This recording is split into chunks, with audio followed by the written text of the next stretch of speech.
سندھ کے وزیر محنت سعید غنی نے کہا ہے کہ بچے بچے کو معلوم ہے کہ نواز شریف، شہباز شریف اور مریم نواز الیکشن ہارے۔ آپ نے ہمیشہ دھاندلی سے حکومت بنائی، مانگے تانگے کی حکومت میں آپ بیٹھے ہیں، ہم نہیں۔ کراچی میں پریس کانفرنس کرتے ہوئے کہا کہ پنجاب کے لاکھوں افراد نے سندھ کے اسپتالوں میں علاج کروایا۔ صوبوں کی تقسیم کے لیے صوبائی اسمبلی کی 2/3 اکثریت کی قرارداد ضروری قرار دے دی۔ اب 2024 میں جو انتخابات ہوئے یہ جتنا کہہ لیں، جتنی مرضی یہ کہہ لیں، یہ سب کو پتہ ہے، بچے بچے کو پتہ ہے کہ نون لیگ انتخابات میں بری طرح سے آ رہی ہے۔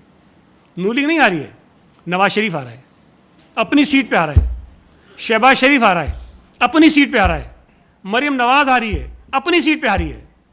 اب 2024 میں جو انتخابات ہوئے یہ جتنا کہہ لیں، جتنی مرضی یہ کہہ لیں، یہ سب کو پتہ ہے، بچے بچے کو پتہ ہے کہ نون لیگ انتخابات میں بری طرح سے آ رہی ہے۔ نون لیگ نہیں آ رہی ہے، نواز شریف آ رہا ہے، اپنی سیٹ پہ آ رہا ہے، شہباز شریف آ رہا ہے، اپنی سیٹ پہ آ رہا ہے، مریم نواز آ رہی ہے، اپنی سیٹ پہ آ رہی ہے۔